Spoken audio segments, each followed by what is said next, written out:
So now we can proceed to present the basic classical model, okay?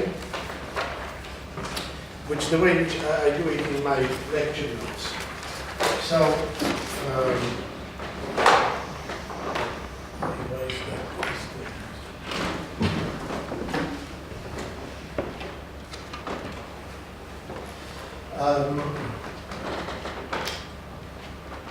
so we start with the core model.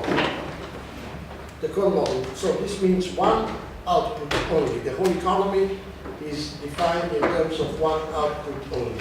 Okay, which is so total output, which would be the amount of core, is equal to profits plus wages plus rent. Okay? So rent.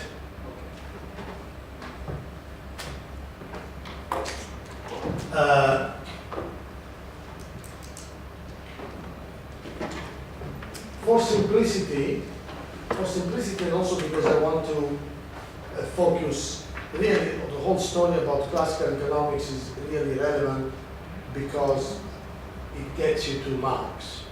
That's the real. And in Marx, rent, you don't have rent. In Marx, rent is capitalistic rent, and he was completely right about that. In Ricardo and Adam Smith, rent is agricultural rent. Okay, it comes out of the ownership of land by aristocracy. Okay, and in Ricardo, it's due to the difference between the most fertile and the least fertile land. That is rent in Ricardo. But in Marx, everything is capitalistic. So rent too comes out of, it's a variation, it's a form of profit. That's what rent is in Marx. So I will eliminate rent now. No? So this is the Smith-Ricardo formulation, okay? Now of the relationship of the constituent part of output. In the case of Marx, rent becomes part of profit. It's capitalistic rent. Yeah? So for instance, the rent which is urban rent is nothing but surplus profit, the profits which are appropriated through the rent position of urban buildings and so forth.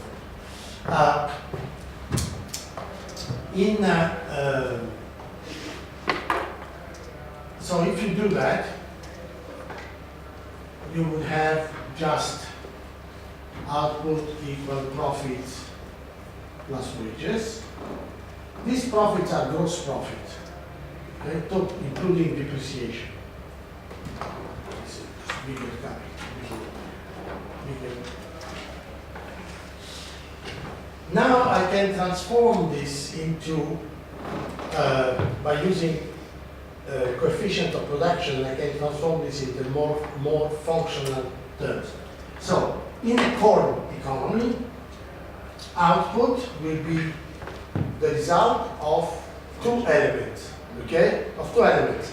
One is the quantity of capital necessary to produce corn, but because only we have corn, so basically it's how much corn we need to produce 1 unit of corn. You follow me? So it's, which means that I can express output as alpha K. Okay? K is the corn-made capital, so sacks of corn, quintals of corn, okay, right, which operate as capital, and that alpha would be the productivity of that corn capital. In other words, if the relation of production is such that you need say one sacks, let's say 1 sack of corn, to produce 10 sacks of corn, alpha would be equal to 10, okay? You follow me?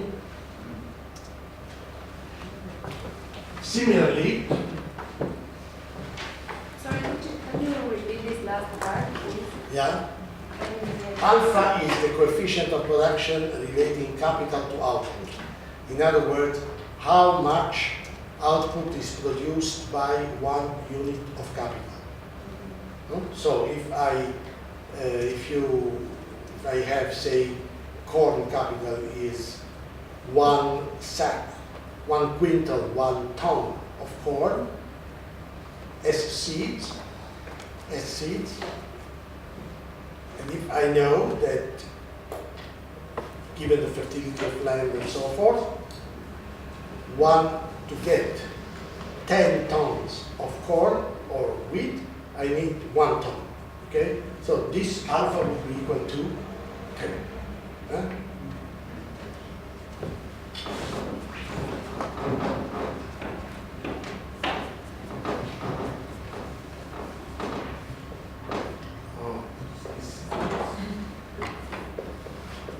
Then wages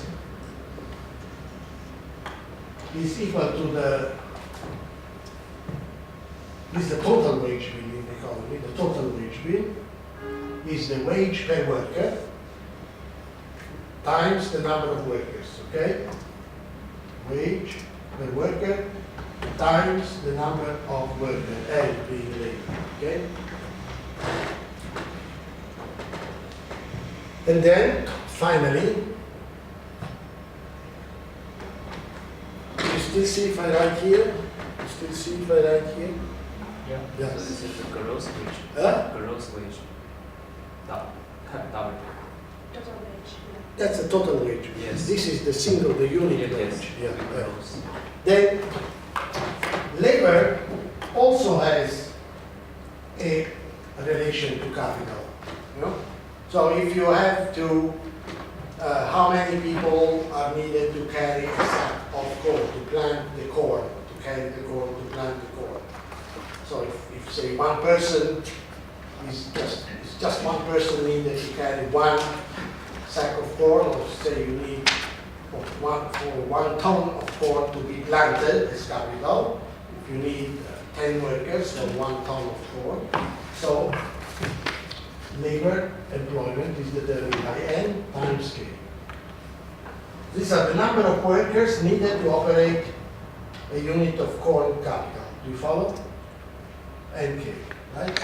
Which then leads to, so we have 1, 2, 3, 4, leads to 5, which is substituting this here, okay? So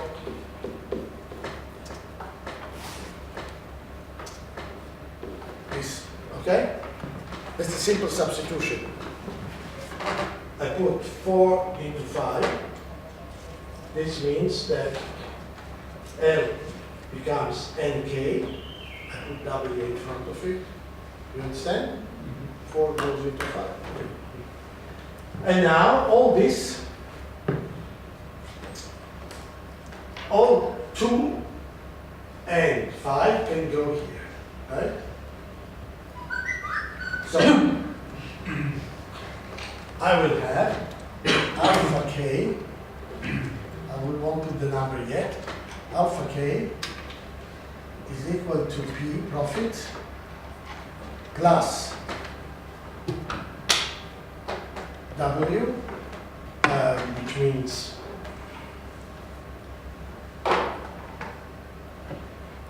W and K. Now I want net profits at this point. Okay? This is gross output, but we have to take away depreciation. I will need net profit. Okay. So, total gross profit are equal to alpha K minus W and K. Why is this coming out? Why is this coming out? Minus W and K. Okay? This gives me gross profit. If I want to be truthful to classical economics, where all capital being made of corn disappears by the end of the year, right? If you plant the seeds, finish it. You don't have it as a stock. So I have to put depreciation. So you get net profit. Okay, this will be net profit is alpha k minus WNK minus dk, the depreciation of capital. The depreciation of capital is 100%. So depreciation is 100%. That's the yearly cycle, okay? So I calculate everything at the end of the year, so to speak, the end of the unit period. So depreciation in classical economics is 100% because it's fully circulating capital. So D is equal to 1. Right? So this means that this becomes a parameter essentially, is what it means. So I move, just rewrite this. So at this point, we can use P as net profit, okay? P is net profit. Alpha K without W and K minus dk, where d is equal to 1 to 100%, so it's equal to 1. So that would be our sixth equation. Seventh equation gives you the rate of profit, which is very straightforward, and that becomes the very important thing. Divide everything by k. You don't need prices here because everything is in terms of one commodity, in terms of corn, so everything is commensurable as a result of that. So you don't need price. And you divide everything by k, you get the rate of profit, and it is alpha minus WN minus 1. Okay? Now it's interesting, look at this equation. That's a standard, very simple, banal linear equation, but it does tell you something. If you put WR here,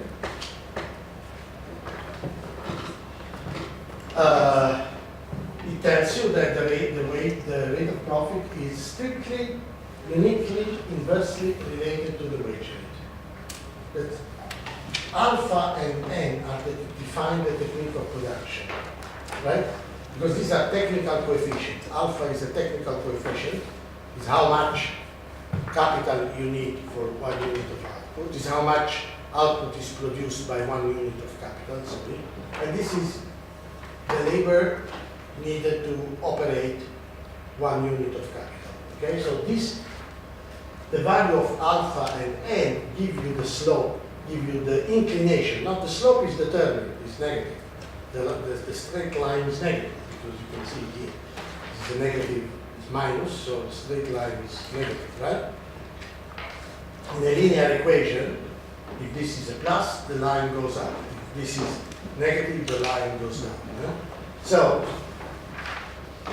the value of alpha and n, they give you the degree of inclination. That's what they give you, okay? We are not interested in the degree of the inclination, so it can be any arbitrary degree.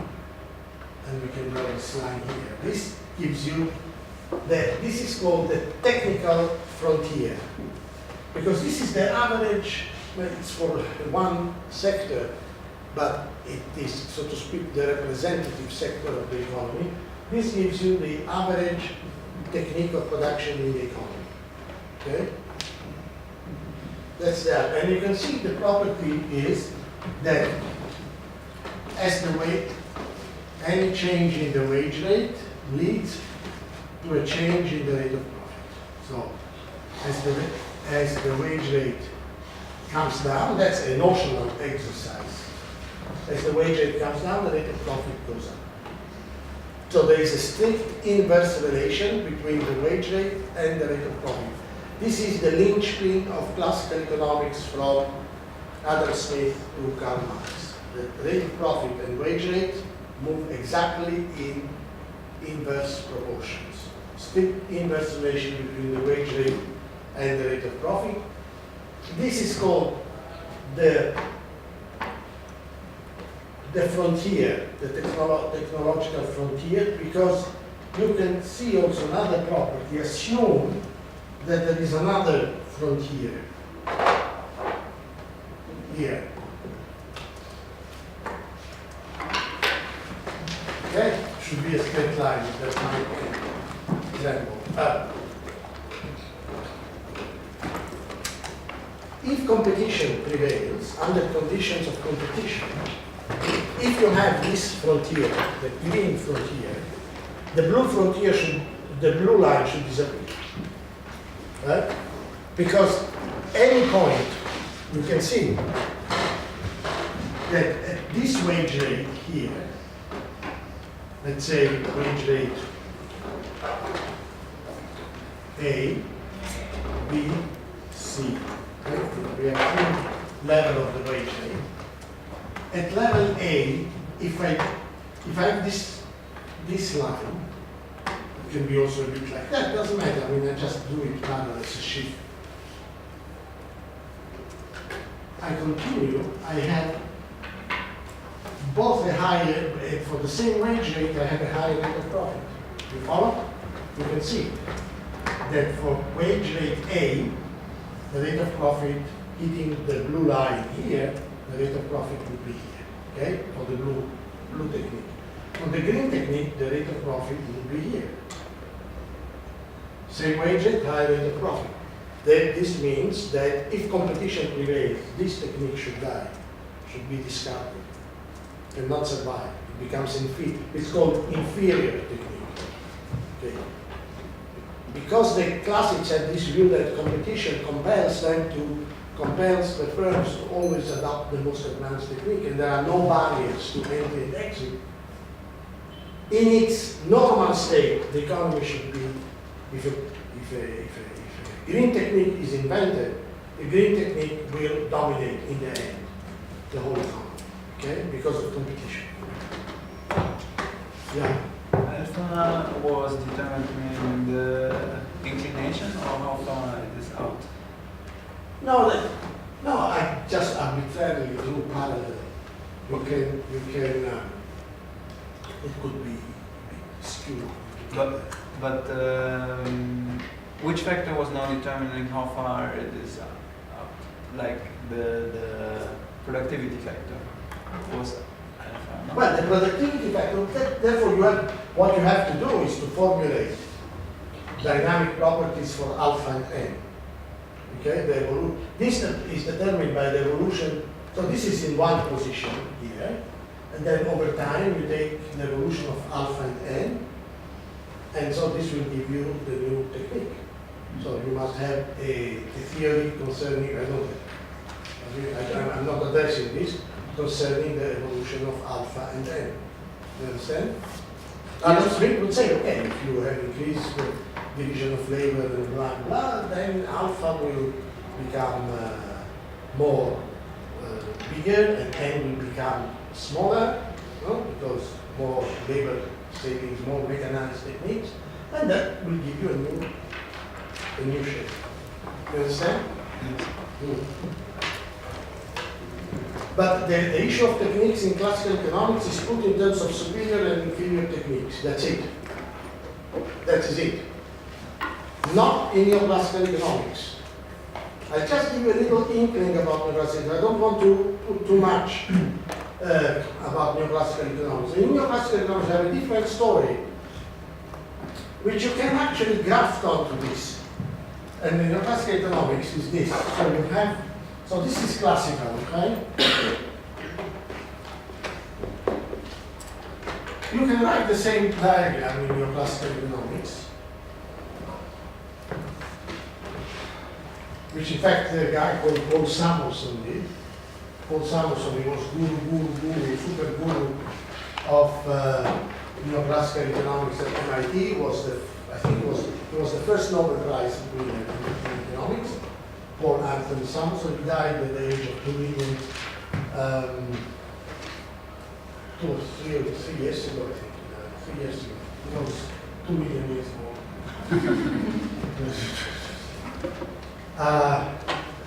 But you should have come across his name. Paul Samuelson is the founder of modern neoclassical economics at MIT. Okay, so you have a technique like that.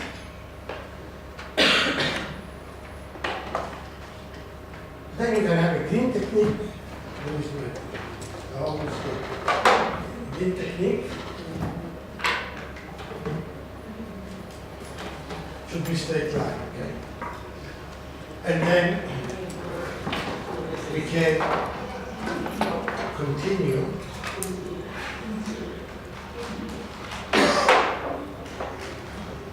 with another one, say, the red technique. Okay, that would be a neoclassical story. It means that you have a catalog of techniques. Because here only one technique dominated at any one time. In the neoclassical world, which is the neoclassical world, marginalist world is essentially based on a theory of choice.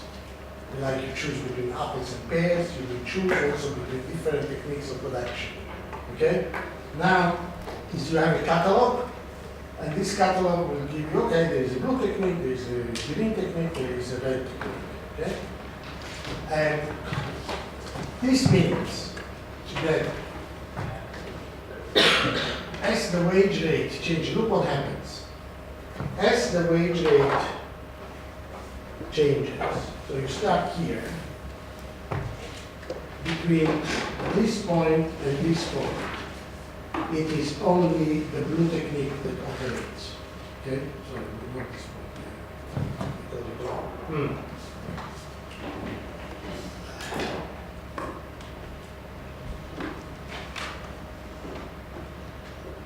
Between this point and this point. Okay? You have only the blue technique operating, because you can see the wage rate gives you always, the blue technique gives you always the maximum rate of profit. You understand? Just take the wage rate, you can see the outward technique, as long as the outward technique is the blue technique, then this gives you the maximum rate of profit. Do you follow? Then, as you keep, these are all logical exercises, it's not reality, it's logical exercises.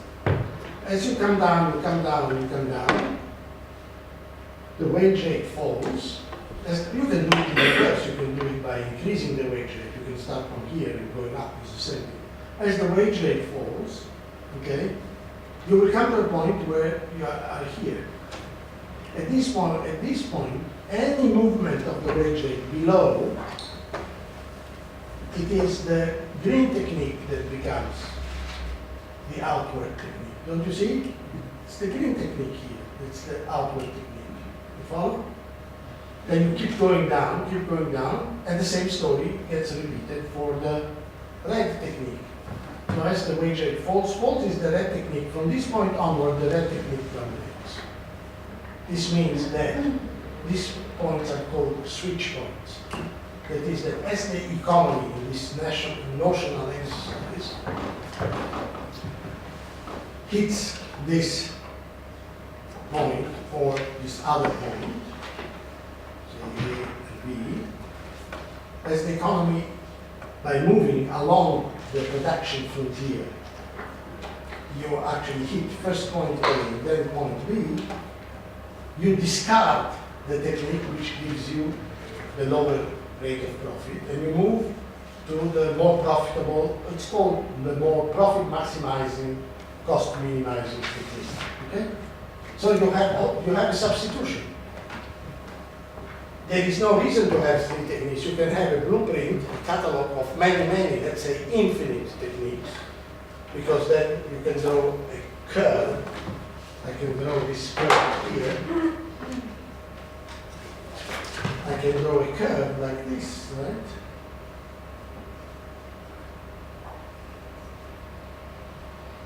I can draw this curve. The brown curve you can see I can establish a continuity of infinite points, and I can have an infinite, a spectrum of infinite techniques, which means that every movement in the wage rate, every movement entails a change in technical production. Not in classical economics. In classical economics, if I don't explain why I have the new technique, why I have the new technique, so we go back to a situation in which, what have I done? I'm just here, press this blue Right button. next to the Chrome. No, right? Near to Google Chrome. Yeah, right. No, Right. right. Google. Right Yeah. Yeah. This one? Yes. Okay. So, if I take away the green technique and redraw the blue technique,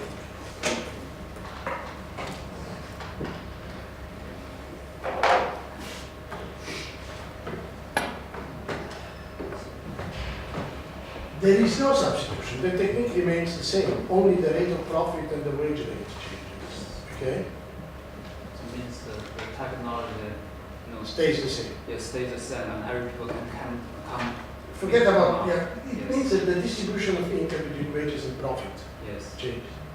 Here, the distribution of income also changes between wages and profit, but each change in the distribution means that there is a different technique of production in place, okay? Because you have a catalog of techniques, and the reason why you switch from one technique to another is that as you move down on the wage rate here, this means as you move down, the wage rate becomes, labor becomes cheaper, and you are moving in reality toward more labor-intensive techniques. You see, if you move down with the wage here, you move down, this means that labor, with wages, labor becomes cheaper relatively to capital, and therefore the technique of production of the economy becomes more labor-intensive. It's a principle of substitution, that you substitute always for the cheaper. If you are a consumer, you substitute for the cheaper product. If you are a producer, you substitute for the cheaper input. Yeah? This is the neoclassical story. Not in classical economics. You don't have that in classical economics. Okay? That's the only thing that I want to we'll get back, because this looks simple, it's not simple. This is simple. This is simple. Start simple, end simple. This is not simple. This is a very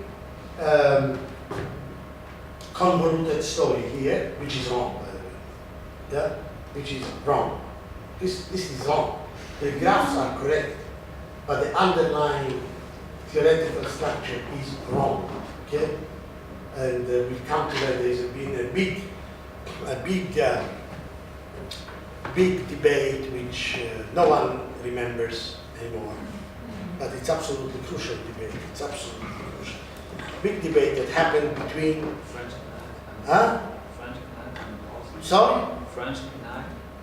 No, that was about interest rate. There was an element of that in the, but there is a big debate that happened between the so-called the two Cambridge debate, between Cambridge, UK, and Cambridge, Boston, Cambridge, Massachusetts. That was the big debate over capital theory. But in fact, it was a debate. It was called the two Cambridge. It was not Cambridge. One Cambridge was Italy. Yeah, it was done by Italians. One was a guy called, who lived in Cambridge. Was Piero Sraffa. The other two people were another, you'll have a paper that I've given you to read by Luigi Pasinetti in Milan, but he was in Cambridge for quite a while. And the third person who also he was never in Cambridge, got his PhD from Cambridge, and then he taught in Rome, Pierangelo Garignani. They are considered to be the Cambridge, because they were all the product of the economics of Cambridge, based on Piero Sraffa, based on a guy called Nicola Scaldo, they are all somehow related also to the story of Keynes. so it's called Cambridge. It's not Cambridge, it's Italy really. And so there were these two debates between the so-called two Cambridges, and which happened between 1961 till the mid-70s. And the point made by the Italian and the English, and especially is completely correct, and it was accepted, but then no notice was taken of it. And textbooks continued to be written as if it did not happen, okay? But the importance of that is that in the classical case,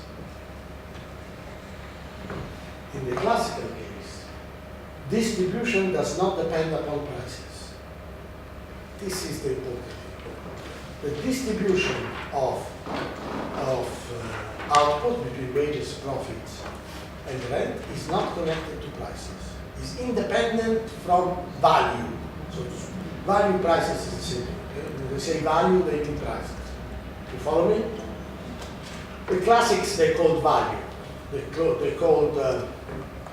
instead of calling them prices, they called them value. Why? Because prices was what you get every day. Money prices, etc. They wanted to find the real value, what determines the real value of a commodity, the real price, the fundamental, what they also call the natural price of a commodity.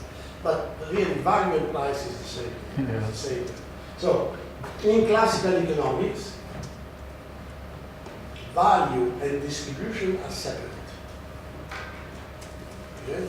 In neoclassical economics, everything is based on price. Everything is in price. Output is based on price, distribution is based on price, everything is on price. Neoclassical economics is essentially price theory. It's just price theory. So, the distribution of income between wages, profits, and what have you is determined by the price of the factors of production. Price of capital, price of labor, and so forth. You follow? This is what you have to know now. You have to know this. We have to focus on that. That in classical economics, you come to the final aspect, final building block of classical economics, is that prices do not determine distribution. And prices do not determine demand. Whereas in neoclassical economics, prices determine demand. Okay? This is the very, very important aspect. So, why is that the classics, and this is especially Ricardo, more than Adam Smith, why is that in the case of Ricardo, prices do not impact on distribution? I will explain to you in what is left, in the time which is left.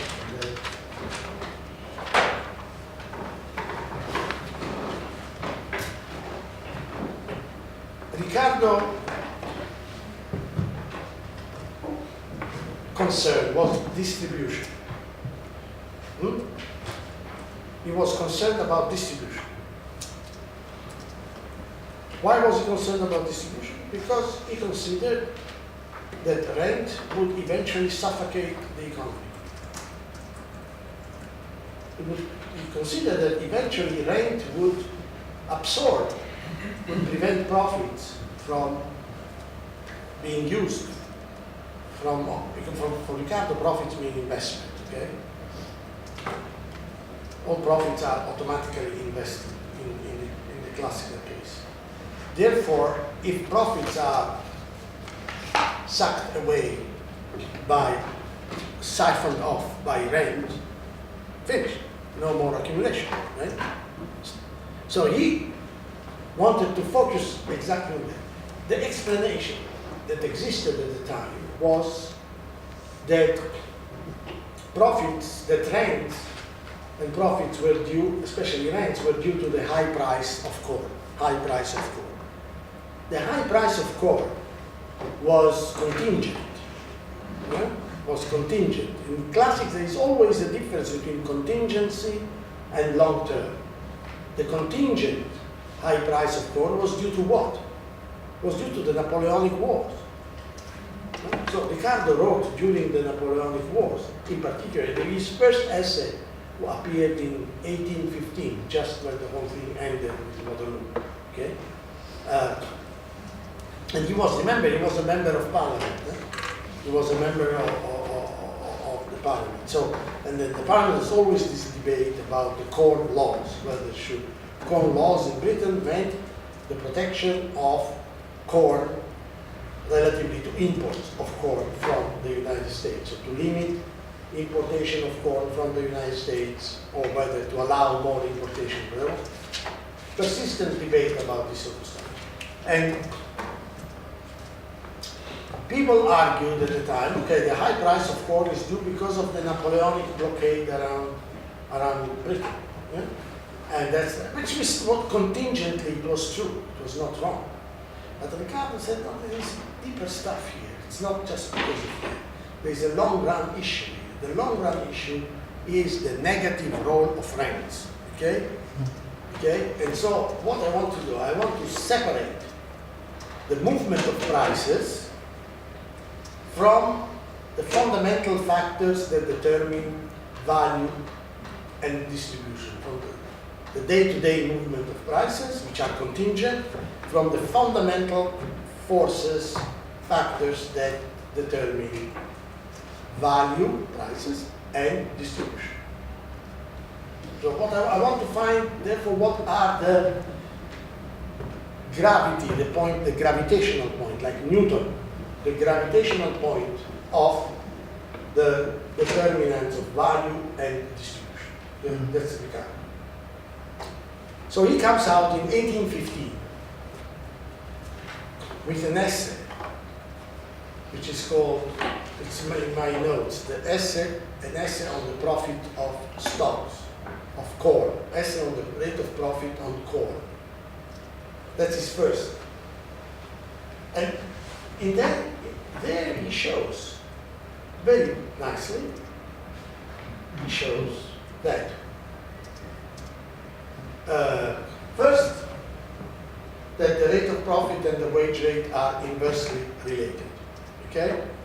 Secondly, he introduces the principle of diminishing returns, diminishing fertility to the land. He says, okay, as accumulation takes place, right, there is population growth. As there is population growth, more land will have to be brought into cultivation. So obviously, rationally, you first start with the most productive land, then you move to the less, you follow? You don't start with the least productive land, you would start with the most fertile land. As you run out of the fertile land because of population growth and so forth, you will bring in less fertile land, okay? However, the wage rate is fixed and subsistence cannot go down, okay? This is the theory, it's a fixed and subsistence. So, if you have the first block of rate of profit must be uniform throughout competition, and there are two conditions. Subsistence wages and uniform rate of profit. There's two conditions. That's the competitive economy in Ricardo. Well, if you bring in diminishing fertility of land, rent will appear between the first and the second plot of land, you understand? Because that's the difference. Then there will be another, it's differential rent. Then there will be a third plot of land, rent will also appear. Eventually, you'll be bringing in just the last piece of land, okay, available. The rest is desert, Antarctic, whatever, you cannot cultivate. And as a consequence, given the uniform, the subsistence wage rate, and the fact that it must have uniform rate of profit, eventually you don't have profits anymore, okay? Eventually, everything, all the surplus disappears because the diminishing fertility of land makes the fact that the rent absorbs everything else except for the wage, for the subsistence wage. Hmm? So that's his view, therefore, is that the economy is bound to stop, to end in a stationary state, not crisis, end in a station, no more accumulation. That was his view. He worked it out with a simple chord model. One did not write it mathematically, it's verbal, but that's basically it. That simple chord model, it did not need prices at all. It did not, if you have one commodity, you don't need price, you understand? Because everything is measured exactly in the same thing. And he came to the conclusion that unless you get rid of rent, then you're stuck. Essentially, you're stuck.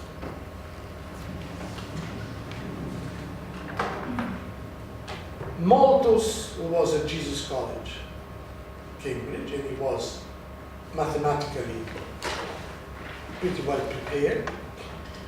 Marx hated Malthus, he hated him completely. Reads this and says, there's something, no. And then he writes back to Ricardo, he says, look, your essay makes sense, but only if you have corn, one commodity. If you have many commodities, not just corn, what happens? It doesn't. Your argument, how do you extend your argument? It's called in economics, how you generalize, how you make a general argument out of the case of the corn model. You have to have several commodities to convince me. Not to worry, says Ricardo. Ricardo replies and writes a book. The famous book of Ricardo, 1817, is Principles of Political Economy and Taxation. Yeah? That's a reply. He actually, under the title, the subtitle is a reply to Malthus. He replies to Malthus by writing the whole book. No, it's not a big book. It's relatively short. It's not like Adam Smith, hundreds and hundreds of pages.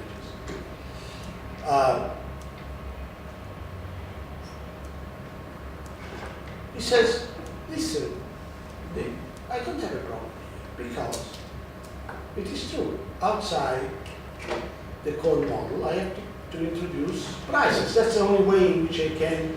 How can you compare if you have corn and iron, for instance, if you have corn and textile? How you can compare? You can compare only by through prices. So I have to introduce value. Yeah, I introduce value. I tell you. Value, the price of a commodity, the relative price, the way in which they exchange, is determined by the quantity of labor time necessary to produce commodities. Labor embodied, not labor commanded as Adam Smith. Not like this. That ones. Yes. Which did here? No. Just Doesn't matter. Anywhere. Forget. Let's forget. Okay, so he says, every commodity is priced according to the amount of labor time necessary to produce it. So if commodity A requires 10 hours to be produced, in the normal technique, not in an inferior technique, the normal competitive technique, and if commodity B requires 5 hours to be produced, the price is 2 commodity B for 1 commodity A. Okay, that's the term. This means that what is the labor time necessary to produce commodity? Is the technique of production. Okay, that's what it is, because the amount of time that it requires to produce a commodity is not whether you are looking somewhere else or whether you are. The amount of time is determined by the procedure to work, and the procedure in working, in production, is technique of production. It's not scope that defines the technique of production. So the technology determines the price of commodities. You follow? That's in the regard. So this is okay. Once you define in that term, you can see that the value of a commodity is independent of distribution. You follow me? Because distribution, you find it inside the value. The value is the envelope of distribution, right? Distribution is inside, because out of that value, you have to divide it between wages, profits, and rent. You follow? Yeah. So if I use the labor theory of value, says Riccardo to Malthus, then I'm still lacking the corn model. There's no difference. But I have many commodities this time. In the corn model, I have only one commodity, corn, and I don't need prices. In many commodities, I need prices. I need prices. I want to have the same theory, though, which I developed for the corn economy. Therefore, I say, okay, prices are determined by the quantity of labor time necessary to produce commodity. And that is it. So the technique of productions determine prices, okay? And distribution is determined inside. Not by prices, determined by the relationship between classes, essentially, between workers, capitalists, and rent. Rent does not determine price, okay? Rent is not determined. Rent is an appropriation due to the different fertility of land. Does not determine price. And Malthus would have accepted that. That's not the issue. Malthus gets that and says no. Says, look, you've got a problem here. And by that time, Riccardo had enough, okay? Because he says, you've got a problem. Why? Because of what Adam Smith pointed out. He said, it is true what you are saying, but only and only if either everything is produced just by labor, running after the beaver and the deer, just by labor. So the only technique of production you have is labor. This means that the difference of the technique is that you need to run more after the beaver than after the deer. That's all. Okay, that's the difference in the technique. Yeah. Or if you have inputs like capital machinery, that the proportion between capital and labor is exactly the same in every single sector, so that you can focus only on direct labor. You follow me? But if, however, the proportion is different from sector to sector, from branch to branch, okay? Say that for the deer, you just have to prepare a little trap, okay? So you don't need much capital. But for the beaver, you need a complex thing. You have to build a barrage. You have to trap the beaver because it's much more deft than the deer. Then you have much more. Then you can no longer measure things in terms of direct labor time necessary. Well, then Riccardo says, in the case you do not have the same technique of production in every single branch of the economy, the labor theory of value doesn't tell you the price, or does not tell you the price independently of distribution. The changes in distribution may change the price. Changes in prices may change distribution. Do you follow? Because say that you have a very capital intensive, highly mechanized sector and the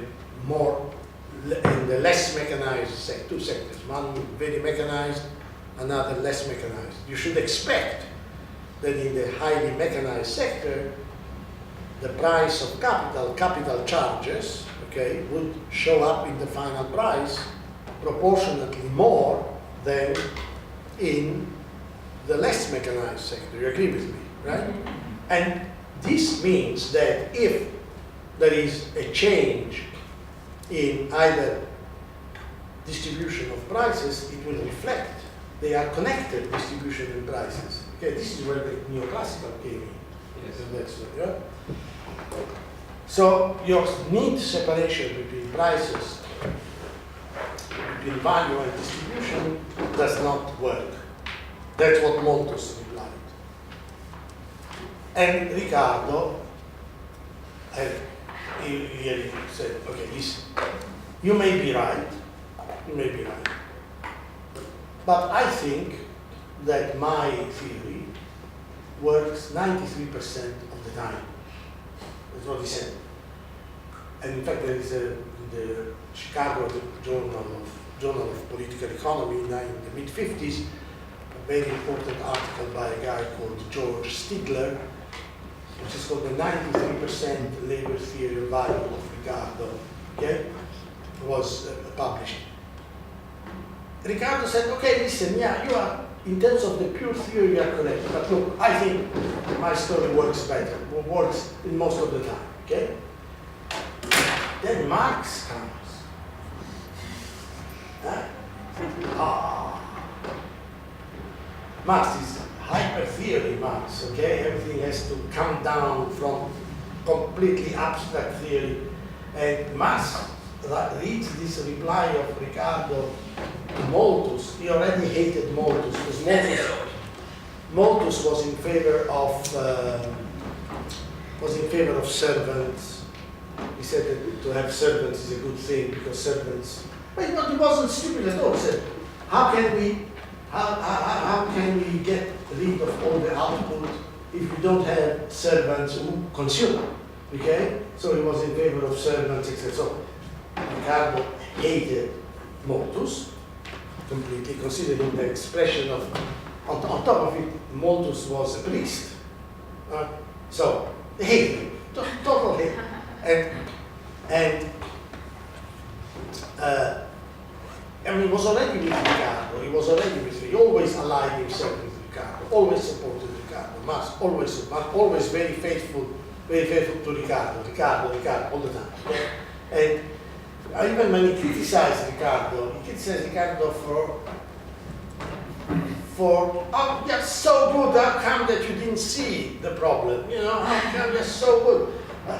And when Marx reads this thing by Ricardo, the reply of Ricardo to Malthus, Marx says, you have done us a disservice.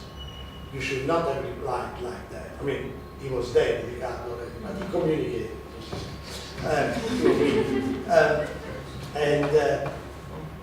You should not have replied this way. You should have proven that your theory is correct and Malthus is wrong, that commodities do exchange at values, at labor values, in their essence, not on what we see on the day-to-day.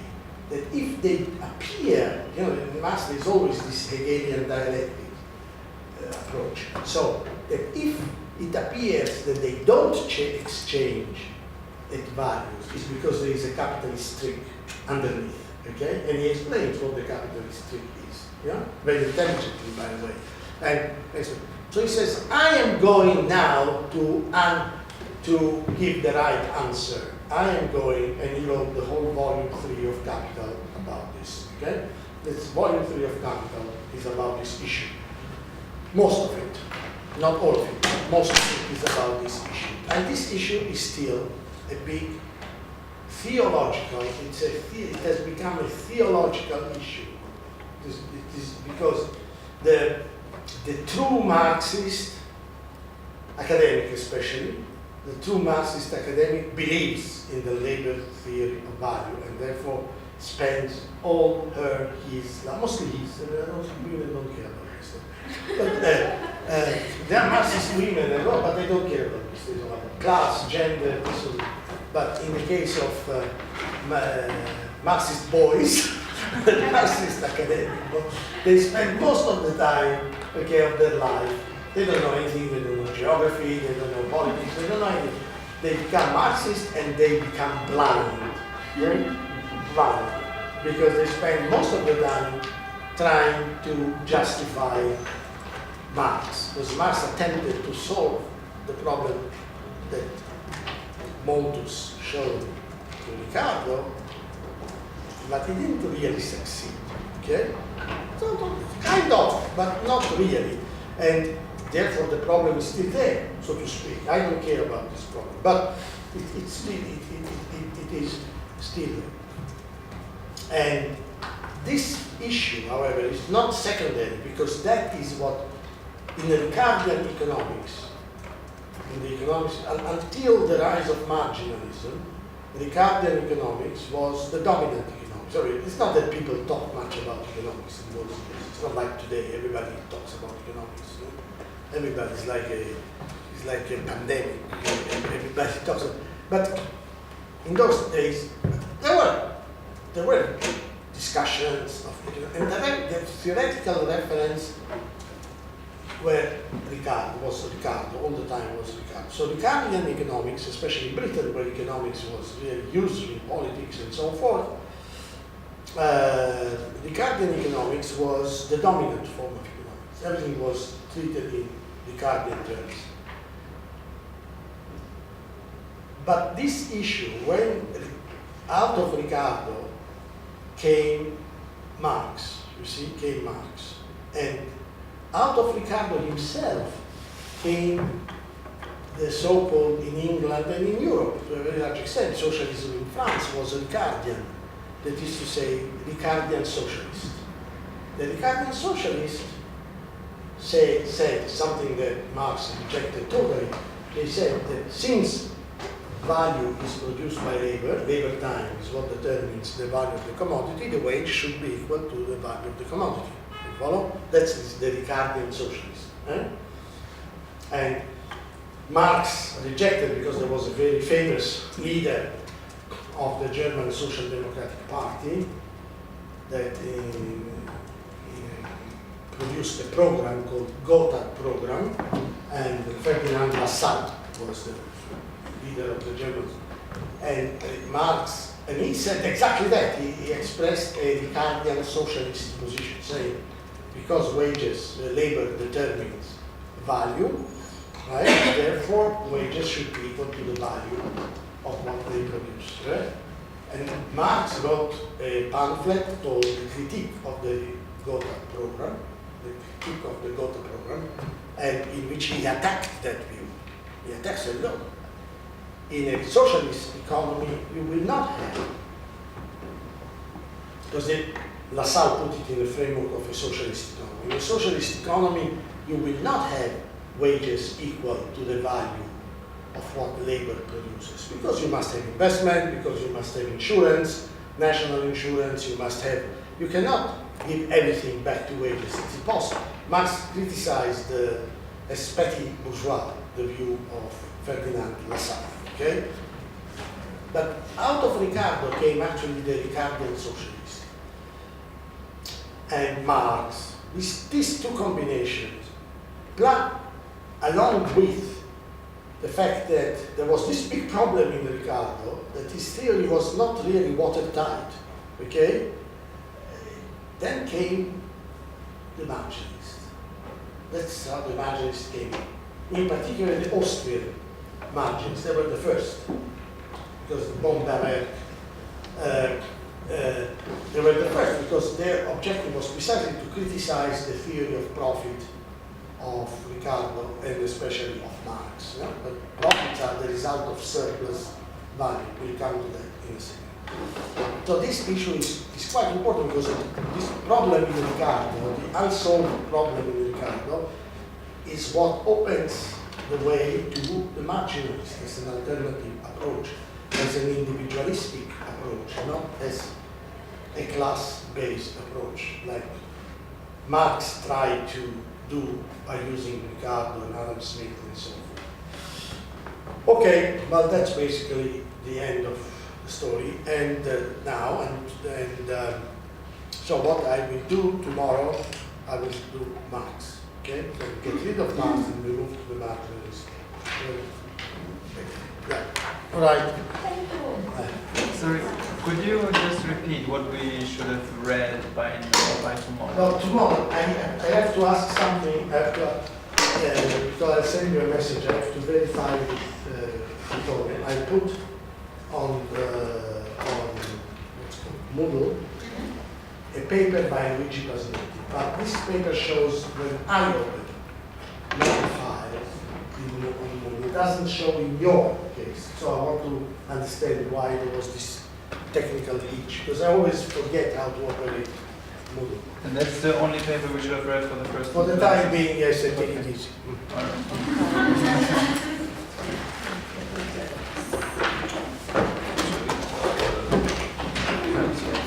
Huh? Yeah. And by the way, did you sign the form? I'll just ask Antonio. So just don't go away.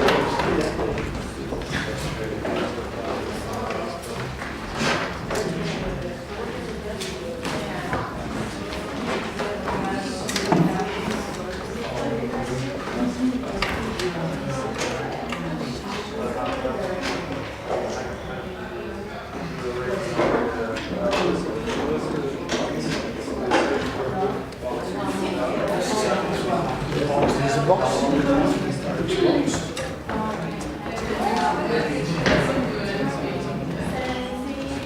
No, it's here. Okay. Is this one? Yesterday, It's one sheet each time? yesterday we didn't sign it. You didn't? I think you didn't sign it. No, there was. It was circulated yesterday. Yesterday it was, and then I put it in this special place for site.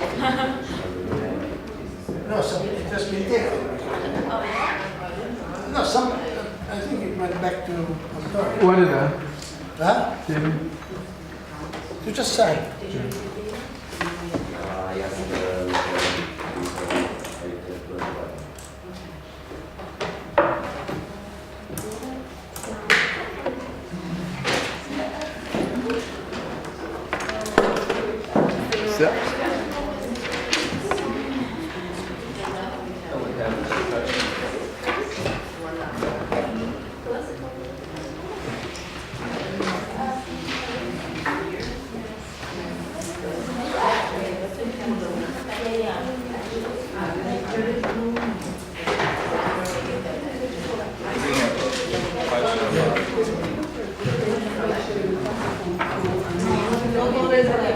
In the classical competition means that independently of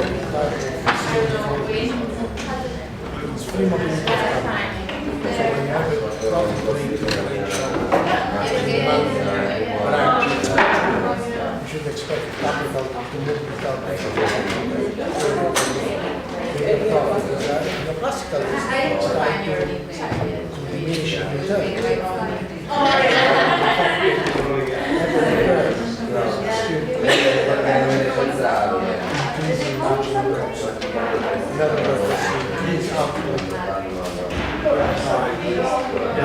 What they're saying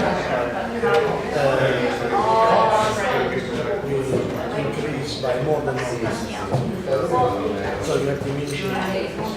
And the point at which price for the market price firm is too small to affect price. And when the marginal cost ends up being equal to the profits, that's the point of view. Yeah. That's better. Yeah. Okay guys, you get it or not that you're going to send an email telling exactly Yes, the G plus the expense? Yeah. We have the first. Because it's not Luigi Audi, which is in the new model. If you want, I can write the address. That's new, it's low faculty. But I've quantified If you don't know where exactly it is. Yeah, because it shows on my, when I open my file, but it doesn't show on the list of readings. Yeah, Okay. don't know the class, you know, the room. Okay. So you can always go to class. You can start the first.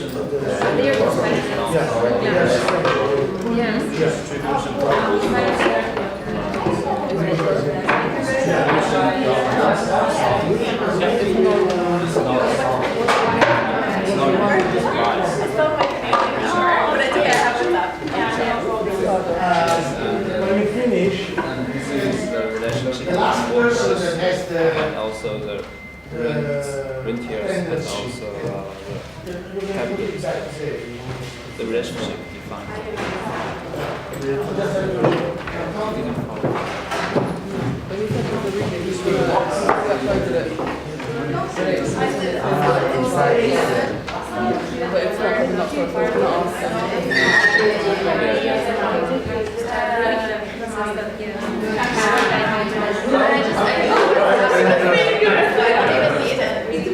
My finger doesn't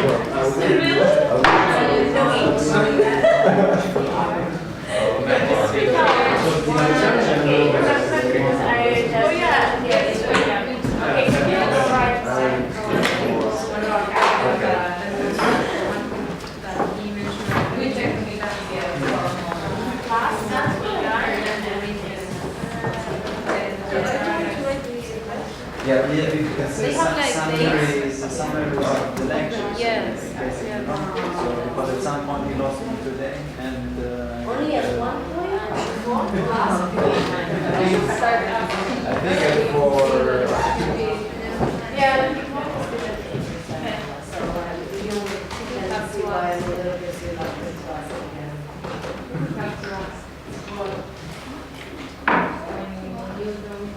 But I didn't understand this from the beginning, so again.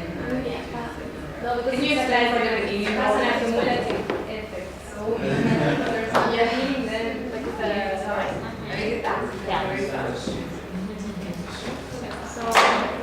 that's the rest of the summaries.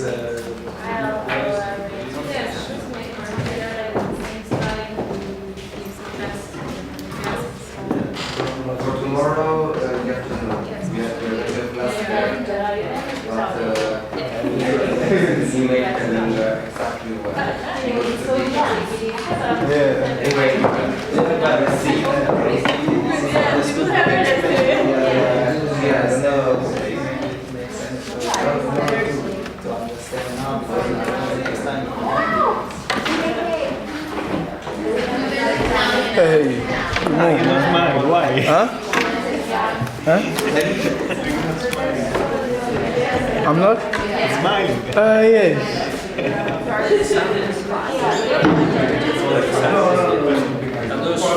Ah, thank you. Don't remember.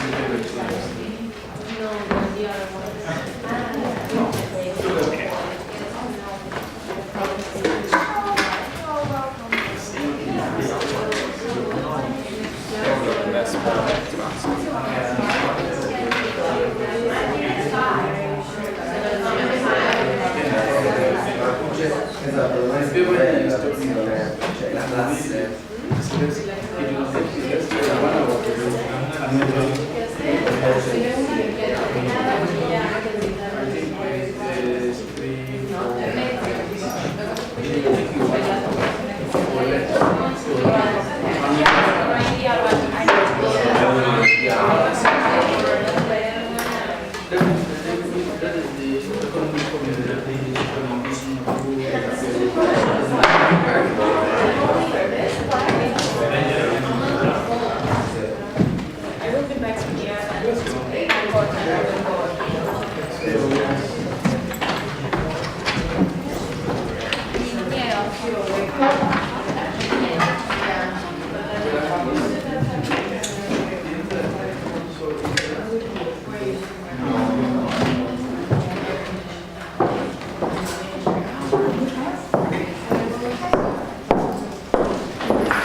Always started to clean No, I it. tell you the kid.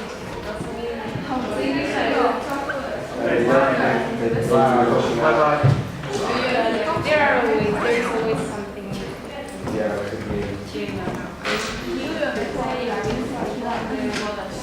Make coffee and you Clean it up. they clean because it's brown things there.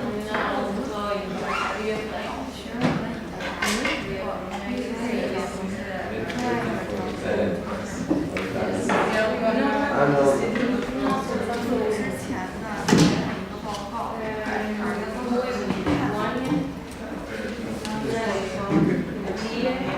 non sono italiani.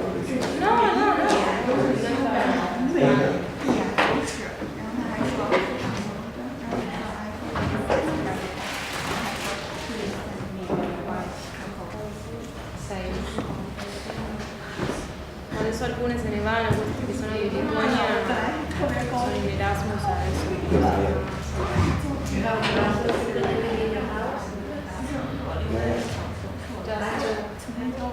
Party people. No, we are always there. I mean, because they have a big room, big room, and they have like a table there. But I don't know if they really party or something because they are always there. Today was the first time I saw when we were leaving the apartment and they were like, I don't know, well dressed, everything. And then an hour later they returned, they went to the supermarket.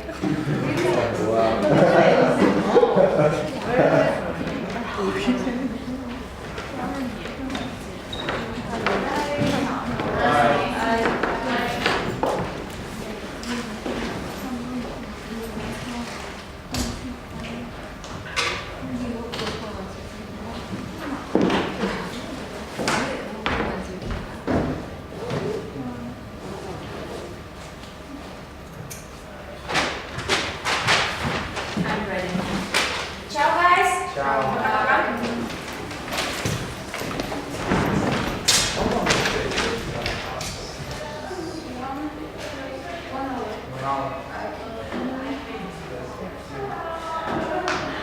But are you still for this one? This one I video, but it was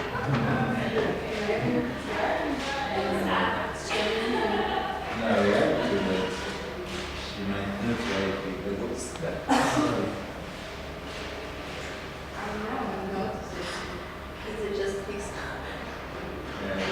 Yeah, from when we started. Is it like constantly recording process?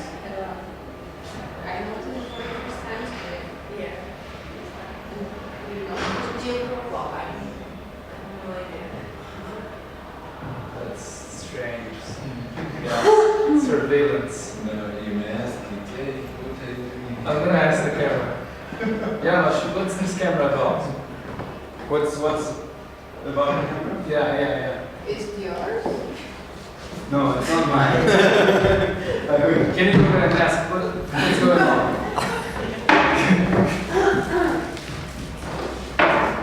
It's recording, I think. If you want, you can give an interview. Shall we go?